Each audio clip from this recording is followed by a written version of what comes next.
जय हिंद समाजवादी साथियों। विधानसभा उपचुनाव से पहले आज़ाद और स्वामी का सपा को समर्थन। जी हां, आज हम बात करेंगे समाजवादी पार्टी के मुखिया अखिलेश यादव जी को लेकर, जो लगातार उत्तर प्रदेश की राजनीति में लगातार सक्रियता के साथ हर दिन उन्नति की ओर बढ़ रहे हैं। जैसा कि आप लोगों को पता है, जहां पर देश भर में लोकसभा का चुनाव जो है वो संपन्न हो चुका है, और लोकसभा के चुनाव के संपन्न होने के साथ ही साथ समाजवादी पार्टी देश की तीसरी सबसे बड़ी पार्टी बनकर उभरी है, और वहीं पर उत्तर प्रदेश की सबसे बड़ी पार्टी बनकर उभरी है, जिसके सबसे ज़्यादा सांसद इस बार लोकसभा के चुनाव में जीतकर सदन में पहुंच रहे हैं। और लगातार भारतीय जनता पार्टी पर हमलावर भी हैं। और उसके साथ ही साथ अब जैसा कि आप लोगों को पता है, लोकसभा के चुनाव के बाद अब उत्तर प्रदेश में 10 विधानसभा सीटों पर उपचुनाव होने जा रहा है, जिसके लिए समाजवादी पार्टी के मुखिया अखिलेश यादव जी दिन रात मेहनत कर रहे हैं। मेहनत करने के साथ साथ 10 में से 10 विधानसभा सीटें जीतने के लिए अखिलेश यादव जी ने जो तैयारियां हैं वो अपनी तैयारियों को तेजी से कर दिया है। और उसके साथ ही साथ अखिलेश यादव जी लगातार पार्टी कार्यालय में बैठकर लगातार बैठकों का दौर जारी है, और लगातार पार्टी के पदाधिकारियों से मिलने के साथ साथ अखिलेश यादव जी लगातार समाजवादी पार्टी के लिए प्रचार प्रसार भी कर रहे हैं, और लगातार जिताऊ प्रत्याशियों को चुनावी मैदान में उतार रहे हैं। वहीं पर जहां पर आप लोगों को पता है, अखिलेश यादव जी ने जिस अंदाज से उत्तर प्रदेश में 10 विधानसभा सीटों पर जहाँ पर 6 विधानसभा सीटों पर प्रभारियों की नियुक्ति की है, वो भी कहीं ना कहीं काबिले तारीफ है। अखिलेश यादव लगातार पीडीए के जो नारा है उस नारे पर ध्यान दे रहे हैं। नारे पर ध्यान देने के साथ ही साथ लगातार अखिलेश यादव जी जाति समीकरण को समझ रहे हैं, और लगातार जो अखिलेश यादव जी के द्वारा ज़मीनी हकीकत को समझने के साथ साथ विधानसभा में प्रत्याशियों के नाम का ऐलान कर रहे हैं। अब तक 2 प्रत्याशियों का ऐलान किया जा चुका है। सीसामऊ की विधानसभा सीट से इरफान सोलंकी की जो पत्नी है वो नसीम सोलंकी जी का, और वहीं पर आज अखिलेश यादव जी के द्वारा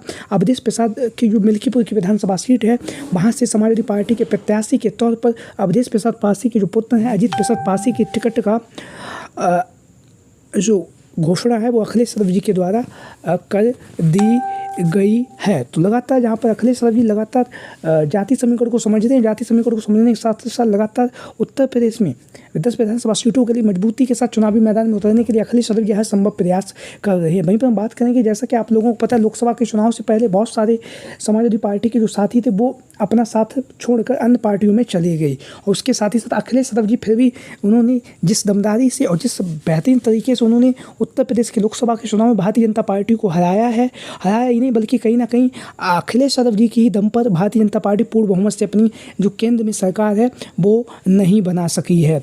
उसके साथ ही साथ अब जो साथी अखिलेश यादव जी को छोड़ के गए थे वो भी लगातार समाजवादी पार्टी में शामिल हो रहे हैं। बहुत सारे नेता समाजवादी पार्टी में शामिल हो चुके हैं, और शामिल होने के साथ ही साथ लगातार समाजवादी पार्टी के मुखिया अखिलेश यादव जी के नेतृत्व पर भरोसा जता रहे हैं, और लगातार समाजवादी पार्टी के जो प्रत्याशी होंगे और विधानसभा चुनाव के लिए तैयारियों में जुटे हुए हैं। इन्हीं में से एक नेता हैं, वो है स्वामी प्रसाद मौर्य। स्वामी प्रसाद मौर्य, जिन्हें आप लोगों को पता ही है, 2022 के विधानसभा के चुनाव से पहले वह भारतीय जनता पार्टी को छोड़कर समाजवादी पार्टी में शामिल हुए। समाजवादी पार्टी में शामिल होने के साथ साथ अखिलेश यादव जी ने उन्हें विधानसभा का टिकट दिया, हालांकि वह विधानसभा का चुनाव नहीं जीत सके। उसके बाद अखिलेश यादव जी ने स्वामी प्रसाद मौर्य को जो एमएलसी का जो पद था उस पद से उन्हें सम्मान दिया, और सम्मान देने के साथ साथ स्वामी प्रसाद मौर्य लगातार समाजवादी पार्टी के लिए कार्य करते रहे। हालांकि राज्यसभा के चुनाव से पहले स्वामी प्रसाद मौर्य ने समाजवादी पार्टी से अपना इस्तीफा दे दिया, और इस्तीफा देने के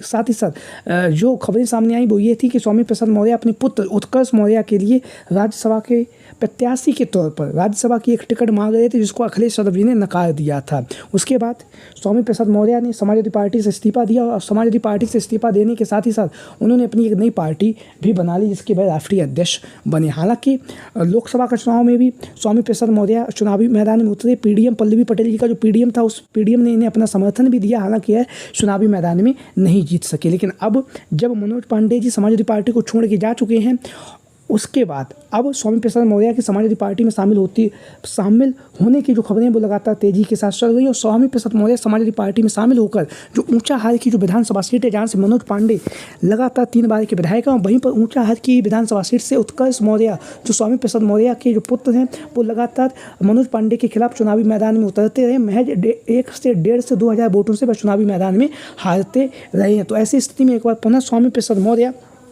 समाजवादी पार्टी में शामिल होकर जो ऊंचाहार की जो विधानसभा सीट है वहाँ से अपने पुत्र उत्कर्ष मौर्य को चुनावी मैदान में उतार सकते हैं। तो लगातार ये जो चर्चाएं हैं लगातार चल रही हैं। वहीं पर जो दूसरा नाम है वो है चंद्रशेखर आज़ाद रावण।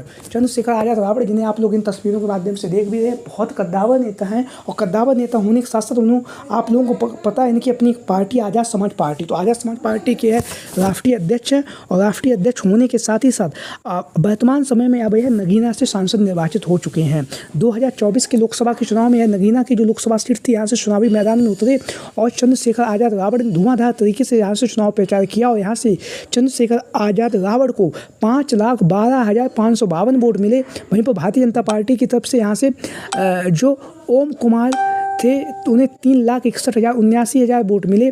और वहीं पर मनोज कुमार जो समाजवादी पार्टी के प्रत्याशी थे उन्हें 1,02,334 वोट मिले। उसके साथ ही साथ अब हम बात करेंगे यहाँ पर अगर कुल मतदान का हम देखें तो यहाँ पर जो चंद्रशेखर आज़ाद रावण थे उन्हें लगभग 1.5 लाख वोटों से वह यहाँ से चुनावी मैदान में जीत गए। जहाँ पर वह चुनावी मैदान में जीते हैं तो लगातार वह लोकसभा के अंदर और लोकसभा के अंदर के होने के साथ साथ लगातार लोकसभा के बाहर भी लगातार जनसंपर्क कर रहे हैं। नगीना की जो लोकसभा सीट है जहाँ से वह सांसद निर्वाचित हुए, लगातार वहाँ की जो जनता है उसके मुद्दे उठा रहे हैं। मुद्दे उठाने के साथ साथ लगातार जो समस्याएं उन समस्याओं को भी समझ रही हैं। वहीं पर अब जैसा कि आप लोगों को पता है लोकसभा के चुनाव के बाद अब 10 विधानसभा सीटों पर जहां उपचुनाव होने जा रहा है, जिसके लिए समाजवादी पार्टी में गठबंधन के तहत जो चंद्रशेखर आज़ाद रावण हैं उनके नाम की चर्चाएं काफ़ी तेज़ी के साथ चल रही हैं।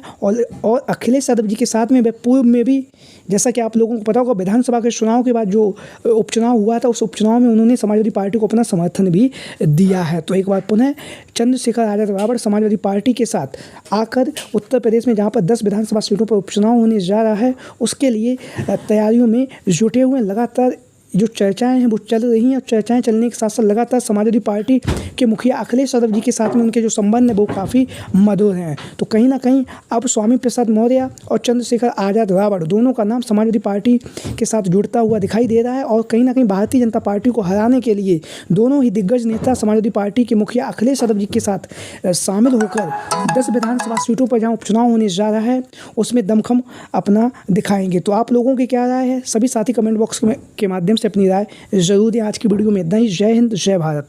Thank you for watching this video.